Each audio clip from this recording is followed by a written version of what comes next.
Programme కి ఒక speciality ఉందండి. మీ అందరికీ తెలుసు, ఇవాళ గురు పూర్ణిమ. ఆషాఢ మాసంలో వచ్చే పౌర్ణమికి ప్రత్యేకత ఉంది కదండి. అదే ఇవాళ మన గురు పూర్ణిమ. ఈ రోజున ఆధ్యాత్మిక సాధకులు, భక్తులు వ్యాస మహర్షిని కొలుస్తారు. పూర్వకాలంలో అయితే ఈ రోజున ఒక శిష్యుడు తన గురువుకి కృతజ్ఞతగా తన గురుదక్షిణని సమర్పించుకునేవాడు. షిరిడి సాయిబాబా గారు తన నోటి మీదుగా భక్తులను చేసుకోమని చెప్పిన ఉత్సవం ఇది ఒక్కటేనండి. దీన్ని బట్టి మనకి తెలుస్తుంది ఈ పండక్కి ఎంతటి విశిష్టత ఉందో. ఇవాళ షోకి మనకు ఒక ప్రత్యేకమైన గెస్ట్ రాబోతున్నారండి. ఆవిడ్ని షోకి పిలిచే ముందు ఆవిడ గురించి ఒక 4 ముక్కలు చెప్తానండి. ఏలూరు తెలుసు కదండి మీ అందరికి. పశ్చిమ గోదావరి జిల్లాలో ఉన్న ఏలూరులో ఉన్న శ్రీ బాలా త్రిపుర సుందరి పీఠానికి ఒక విశిష్టత ఉందండి. అప్పటి వరకు స్త్రీలు పీఠాలను స్థాపించడం, పీఠాధిపతులు కావడం అంతగా కనపడేది కాదు. ఎప్పుడో వేదకాలంలో బ్రహ్మనాదివాలైన స్త్రీలు ఉండేవాళ్ళండి. మధ్యయుగాల్లో అంతగా కనిపించేవాళ్ళు కాదు.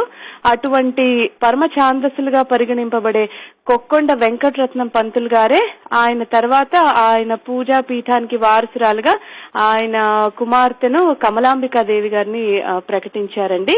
వారే ఆ శుభముహూర్తాన తన కుమార్తెను ఆధ్యాత్మిక వారసురాలుగా చేశారు. ఆ పీఠం వారసులు అప్పటి నుంచి కుమార్తెలే అవుతున్నారండి. కమలాంబిక గారి తర్వాత వారి 2వ కుమార్తె శ్రీ బాలా త్రిపుర సుందరి గారు పీఠ నిర్వహణ బాధ్యతలను చేపట్టి సమర్థవంతంగా నిర్వహించారు. వారుండగానే తమ సోదరి కుమార్తె శ్రీమతి సుంకేసుల రత్నబాల గారిని తరువాత వారసురాలుగా శిక్షణిచ్చారు. ఇప్పుడు ఆ బాలా త్రిపుర సుందరి పీఠం రత్న కమలాంబిక సేవాశ్రమంగా విస్తరిస్తోందండి. ప్రస్తుతం బాలా త్రిపుర సుందరి పీఠం బాధ్యతలను నిర్వర్తిస్తున్న శ్రీమతి రత్నబాల గారు గురుం పరంపరలో 4వ వారండి. వారి ఆధ్వర్యంలో ఈ పీఠానికి ఖండాంతర ఖ్యాతి లభించిందండి. ఆనాటి నుండి రత్నబాల్ గారు ఎన్నో సేవాది కార్యక్రమాలను నిర్వహిస్తున్నారండి. వారు చేసే సేవా కార్యక్రమాలు కొన్ని చెప్తానండి మీకు.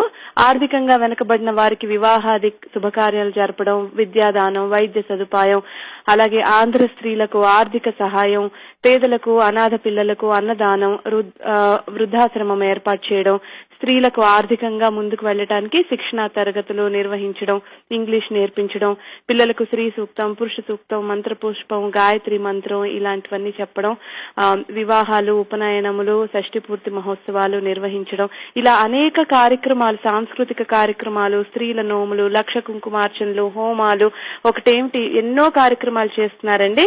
అలా నిర్వహిస్తున్న ఇవాళ మన గెస్ట్ ఎవరో కాదండి, సుంకేసుల రత్నబాల గారే మన గెస్ట్ గా వస్తున్నారండి ఇవాళ.